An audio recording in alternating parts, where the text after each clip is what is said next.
Resumo do capítulo O uso das calçadas, segurança, do livro Morte e Vida de Grandes Cidades, de Jane Jacobs. Nesse capítulo, Jacobs fala a respeito do papel das calçadas e como seu uso reflete na maneira em que as cidades se organizam.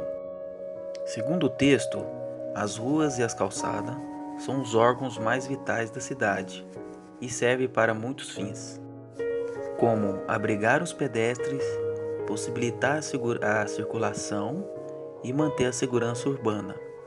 Além disso, as ruas e calçadas refletem aspectos importantes nas cidades, pois ruas livres de violência e do medo são resultados de uma cidade razoavelmente livre da violência e do medo. A ideia de rua e calçada relaciona-se com a ideia de segurança, que por sua vez está intrinsecamente relacionada à questão maior do desempenho das cidades como cenário social. A questão da violência e a insegurança nas cidades é um tema recorrente e que se resulta no medo das pessoas ao utilizarem as ruas, tornando-as ainda mais inseguras. O problema é mais sério, mesmo em cidades que se empreenderam iniciativas de revitalização. A saída não está em atribuir aos grupos minoritários e responsabilidade pelos perigos urbanos. A autora rebate diversas questões que são atribuídas como causadoras da violência e insegurança.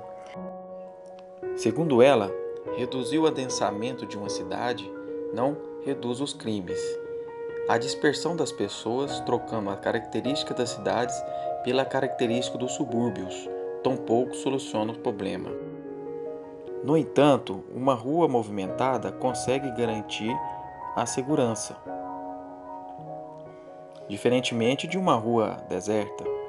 E é nesse sentido que a autora descreve as principais características que uma rua deve ter para receber desconhecidos e ter a segurança, como vantagem devido à presença deles. A rua deve ser claro como se delimitam os espaços público e privados. Deve existir olhos para a rua, e as calçadas devem ter usuários transitando interruptamente. Para que esse tipo de rua seja viabilizado, é necessário que o número substancial de estabelecimentos e outros locais públicos seja disposto ao longo da calçada, contribuindo para o percurso dos pedestres.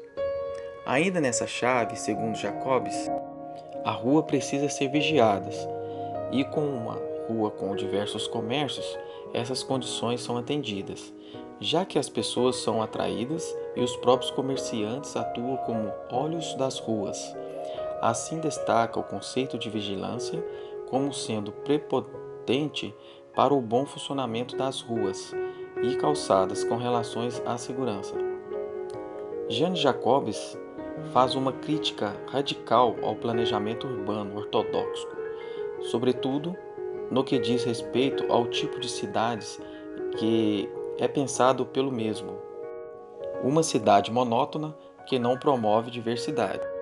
Nesse sentido, a autora destaca a Villa Radier-se, criada por Le Corbusier, que seria uma cidade formada por arranha-céus, formada por um térreo livre, tendo a circulação de pedestres e veículos totalmente separadas.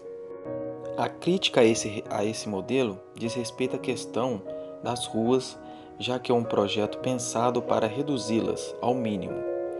Ao considerar os elevadores e corredores como ruas, percebe-se que há falha nesse modelo, já que as mesmas são poucas, vigiadas e, consequentemente, inseguras. Ainda como crítica, a autora provoca uma reflexão acerca do pressuposto das cidades seguras, passível de reurbanização. Segundo ela, existem 3 maneiras de conviver com essas cidades.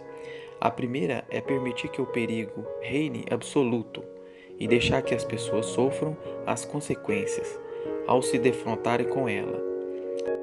A segunda é refugiar-se nos carros, tendo-o como um lugar seguro, e qualquer outro lugar na cidade como inseguro. A terceira relaciona-se com a ideia de cultivar a instituição de um território. Esse último conceito é bastante importante para entender a dinâmica da cidade. O sistema do território consiste na apropriação de um determinado local por um determinado grupo de pessoas. Concluindo, na aparente desordem da cidade tradicional, as ruas e as calçadas garantem manutenção da segurança e a liberdade, pois trazem a sucessão permanente de óleo. Pode-se ressaltar que o texto não só tem a função do entendimento das dinâmicas relacionadas às ruas e calçadas, mas que apresenta conceitos maiores defendidos pela autora.